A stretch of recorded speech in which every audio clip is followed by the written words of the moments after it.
The ride share glided to a halt in front of my apartment building. Even before I'd fully emerged, I could tell my equilibrium was compromised. I tumbled out of the car, the world tilting precariously, but I managed to steady myself, clutching the door for support. The office party had been a whirlwind of laughter, music, and a few too many flutes of champagne. In the moment, it had felt like harmless fun, a way to unwind after a stressful period. But now, on the cool pavement, the effects were catching up with me. The driver gave me a knowing glance. "You all right?" I nodded with perhaps a bit too much enthusiasm. Yeah, yeah, totally fine." He simply shrugged and drove off, leaving me alone in the crisp night air. I rummaged through my purse, searching for my keys, but my fingers seemed to have a mind of their own. My heels wobbled, and I let out a soft, breathy laugh. The sheer absurdity of the situation wasn't lost on me. Here I was, a supposedly responsible adult, struggling to even find my way into my own home. Before I could even figure out how to get the key into the lock, a voice called out from behind me. "Olivia?" I turned too quickly and nearly lost my balance. A pair of strong hands reached out, catching me just in time. Blinking up at me, I found myself gazing at my younger brother, Liam. He stood there in jeans and a hoodie, his expression a mix of concern and amusement. "You okay?" he asked, holding me steady.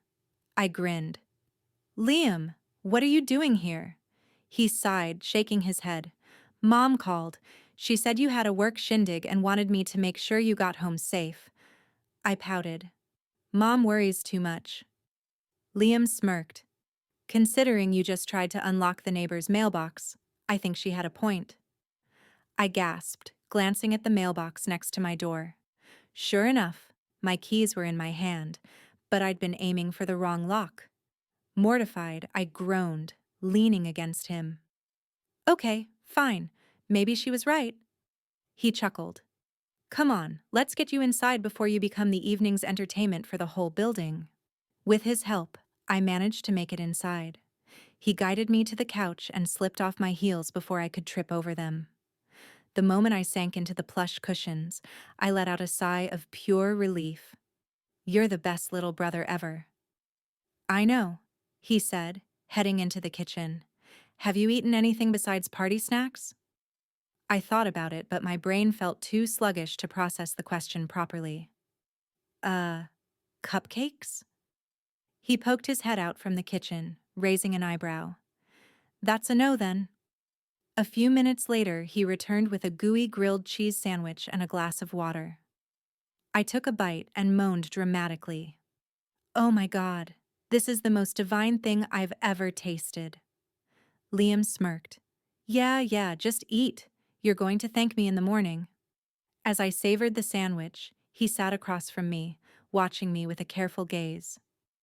"You know, you don't have to drink so much, just because it's a work thing." I swallowed, sighing. "I know, but it's just easier sometimes. Work has been insane. Everyone else was drinking, and I figured, why not?" Liam nodded. "I get that, but you don't have to keep up with them. You're brilliant. You work hard. You don't need to prove anything." His words resonated more deeply than I expected. I looked down at my sandwich, feeling a pang of guilt.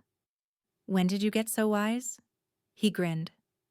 "I have an older sister who provides ample material." I threw a throw pillow at him, but he caught it easily, laughing. "Thanks for looking out for me, Liam." "Always." After finishing my sandwich and gulping down the water, I leaned back against the couch, my eyelids growing heavy. Liam grabbed a soft blanket and draped it over me before settling into the armchair across the room. "You staying?" I mumbled, already half asleep. "Yeah," he said, "just to make sure you don't do anything questionable in your sleep." I smiled, feeling a warmth that had nothing to do with the alcohol. No matter how much time passed, no matter how much we both grew up, Liam would always be my little brother, the one person I could always count on. And in that moment, as I drifted off to sleep. I was more grateful for that than words could express. The next morning, the sunlight was an unwelcome intruder, stabbing through my eyelids like a tiny, insistent spear. My head throbbed, and my mouth felt like sandpaper. I groaned, rolling over only to hear a voice from the kitchen. "You're alive." I forced my eyes open.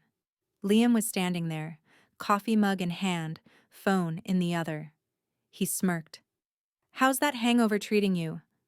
I sat up too fast and regretted it immediately. "Ugh, you didn't warn me it would be this brutal." He shrugged. "I tried, but you were too busy extolling the virtues of grilled cheese." I groaned, rubbing my temples. "Please tell me I didn't do anything too embarrassing." He sat on the armrest of the couch, smirking. "Well, let's see. You called me the most amazing little brother in the world about 5 times, tried to convince me that cupcakes are a legitimate food group, and then demanded I tuck you in like we were kids." I covered my face with my hands. "Just kill me now." "Nah," he said. "Too much effort. Besides, someone has to witness your suffering." I peeked at him through my fingers. "Why are you even here, anyway? Don't you have, like, a life?" He shrugged. "Mom asked me to check on you, and I figured you might need a hand. Looks like I was right." I sighed, stretching out my aching limbs. "Well, thanks, I guess. You're a pretty decent brother." He grinned. "High praise. Coming from you." I stood up, wincing a little. "Okay, I need coffee before I even attempt to function today." Liam handed me his mug. "Already made some, but I get to pick the next movie we watch." I took a sip, sighing in relief as the caffeine began to work its magic. "Fine, but no action movies. My brain can't handle explosions right now." He rolled his eyes. "Deal." As we settled onto the couch, I realized something. No matter how much we both changed, no matter where life took us, we would always have each other's backs. And at the end of the day, that was more than enough.